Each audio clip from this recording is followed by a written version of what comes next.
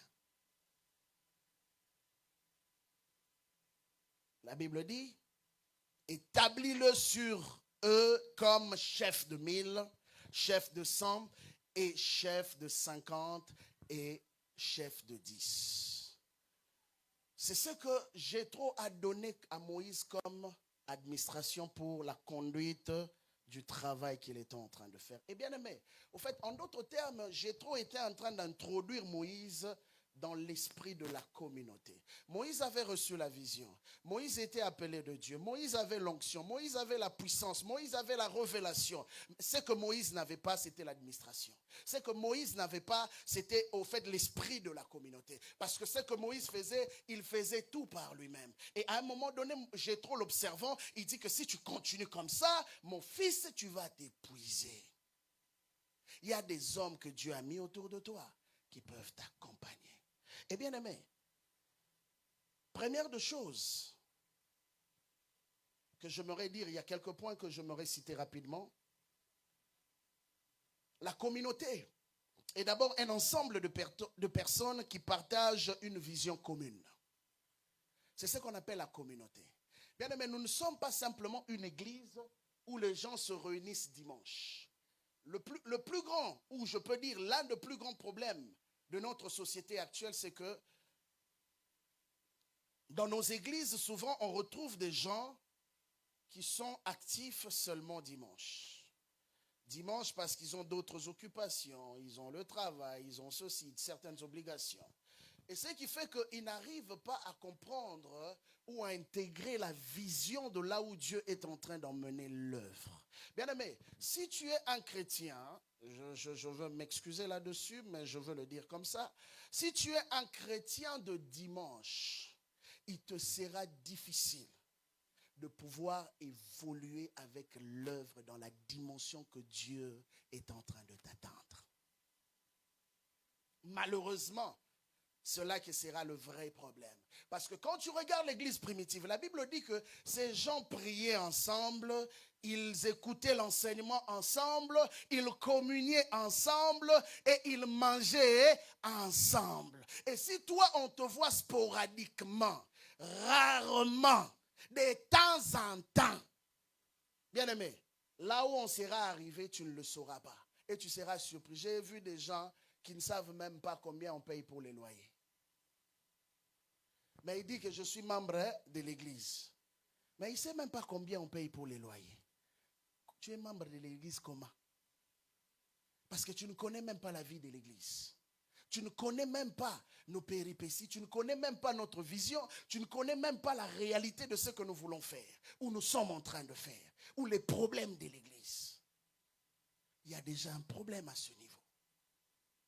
Donc, la communauté est un ensemble de personnes qui partagent une vision commune. Et quand vous regardez dans l'histoire, vous allez voir que les gens qui ont traversé les temps, même dans l'histoire de l'Église, vous allez remarquer que ces communautés-là, qui existent après des centaines d'années, ont compris le secret. C'est que partout où ils sont, ils ne perdent pas la vision initiale de l'Église. Les gens peuvent se déplacer, quitter de ville en ville, mais ils gardent la vision principale de là d'où ils sont venus et ils sont restés attachés à la vision principale. Voilà pourquoi ces communautés sont restées jusqu'à présent, ça existe. On a des communautés comme les baptistes, les protestants, il y en a plusieurs. Mais qui demeurent encore fortes. Pourquoi? Parce qu'ils ont compris que se déplacer par exemple d'une ville à une autre ne nous enlève pas de notre attachement à la communauté. Amen. Bien-aimé, sache que partout où tu seras, on va t'identifier par rapport à rocher du salut. Oui, je suis enfant de Dieu, c'est vrai. Mais chaque enfant de Dieu porte un nom de famille, non? Même Jésus était le lion de la tribu de Juda. Donc, quelque part, au-delà des 12 tribus, là, Jésus était identifié à une tribu. Alors, tu ne vas pas me dire que moi, je suis un chrétien corps du Christ. On sait que tu fais partie du corps du Christ. Mais tu fais partie d'une famille qui s'appelle Rocher du Salut. Et partout où tu seras, tu es le représentant ou l'ambassadeur du Rocher du Salut. Ta façon de te comporter, ta façon de faire les choses, automatiquement reflète ta communauté. Ça, c'est la première des choses. La deuxième des choses,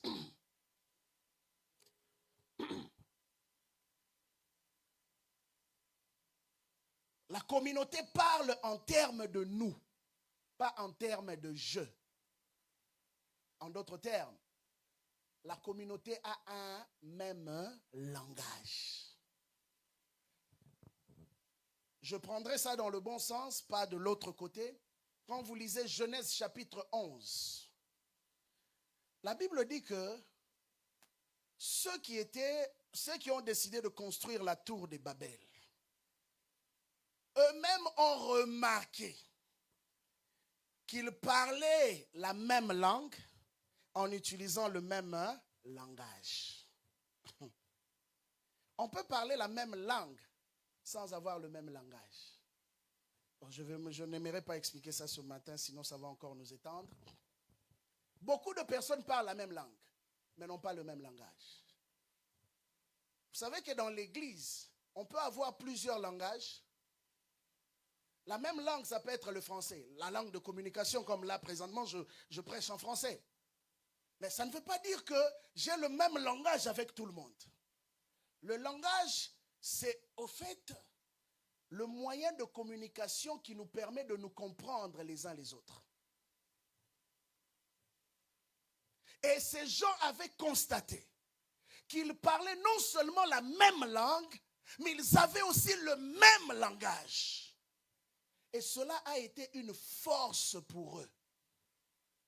Et c'est à cause de ça qu'ils ont dit, bâtissons-nous une ville et érigeons une tour dont le sommet atteindra le ciel. Et bien aimé, vous savez, Dieu était assis sur son trône. C'est pour dire ceci, quand un peuple est un, même le ciel bouge. Dieu était assis sur son trône. Un peuple sur la terre a pris une décision. Qu'est-ce qui s'est passé? La Bible dit que Dieu se parla à lui-même.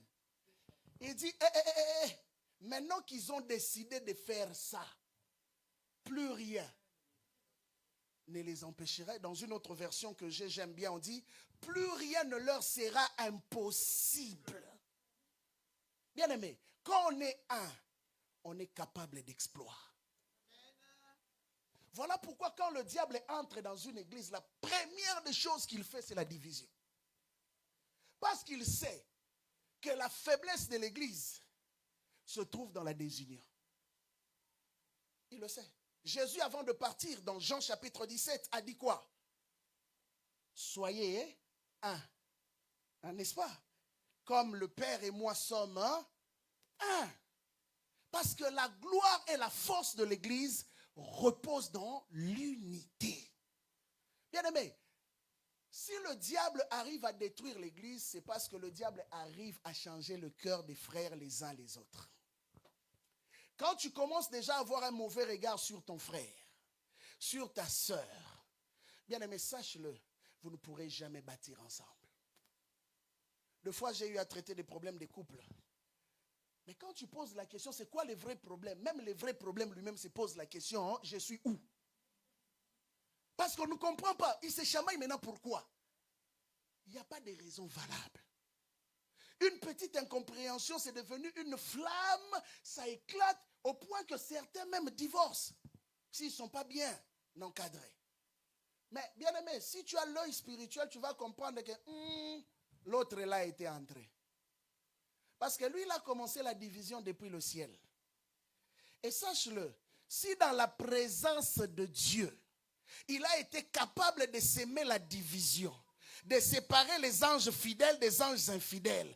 Et tu penses que dans le corps humain que nous sommes, ne sera-t-il pas capable d'entrer et de créer la division? Voilà pourquoi le langage nous préserve des attaques du diable.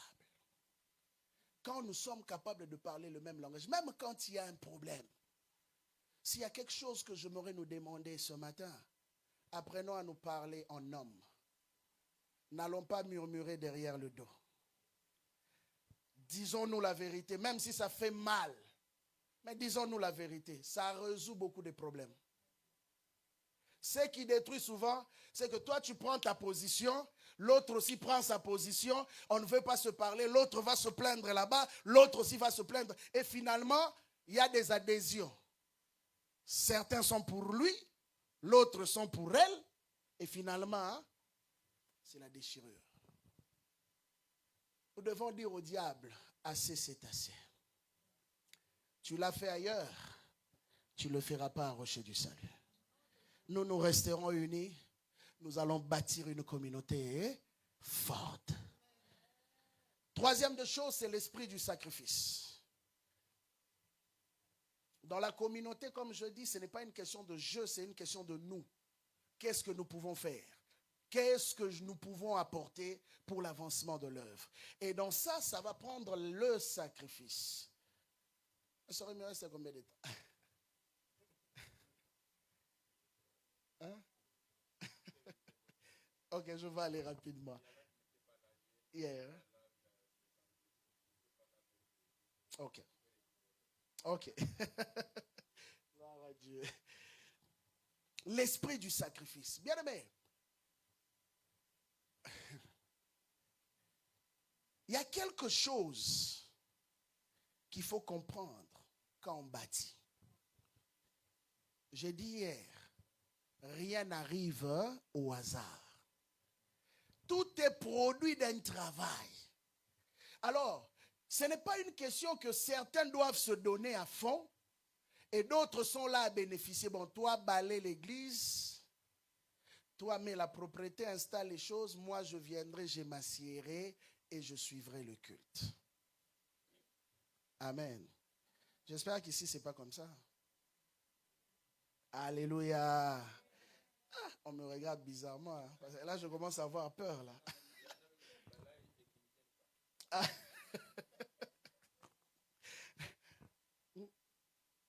Comprenez-vous? Donc, vous laissez le travail aux autres et vous, vous êtes les bénéficiaires. Ce n'est pas comme ça. Bien aimé, vous savez, quand tu sais que ta bénédiction dépend de ton travail, tu donneras le meilleur de toi pour l'œuvre. Écoutez, Zacharie a reçu la visitation de Gabriel. C'était le jour du service. Et qu'est-ce qui se passe? La Bible dit que sa femme était stérile. Élisabeth n'avait pas d'enfant. Au fait, en d'autres termes, il avait toutes les bonnes raisons pour s'excuser. Il avait toutes les bonnes raisons pour dire à Dieu, mais Seigneur, comment tu veux que je te serve cependant tu me laisses stérile? Mais Zacharie a dit non. Stérile ou pas, j'ai pris un engagement. Est-ce qu'il y a des hommes et des femmes engagés ici? Je disais, est-ce qu'il y a des hommes et des femmes engagés ici? Alors, il a dit, j'ai pris un engagement. Puisque j'ai pris un engagement, je dois remplir mon devoir. Son cœur était meurtri parce qu'il n'avait pas d'enfant, mais il a dit, mon service, je le ferai. Et il a fait son service. Mais ce qu'il ne savait pas, Dieu avait un calendrier pour lui. Comme je viens de te dire ce matin, Dieu a un calendrier pour toi. Le jour de la visitation, tu ne le sauras peut-être pas. Mais sois au service. Et c'est pendant que tu seras en train de servir Dieu, à cœur joie, que Dieu te visitera, Dieu répondra à tes prières. Et ce jour-là, Gabriel vient le visiter. Gabriel vient lui annoncer la bonne nouvelle, que ta femme va avoir un enfant. C'est qui était l'objet de ses prières pendant longtemps. Mais ce jour-là, il ne portait pas ses prières à lui. Il portait la prière du peuple. Bien aimé, servir Dieu est une grâce. Il portait la prière du peuple. Mais Dieu est venu répondre à sa prière qu'il a fait peut-être il y a 1 an. Il dit, j'ai écouté ta prière. Et aujourd'hui, je suis venu répondre. L'esprit du sacrifice. 4e de chose.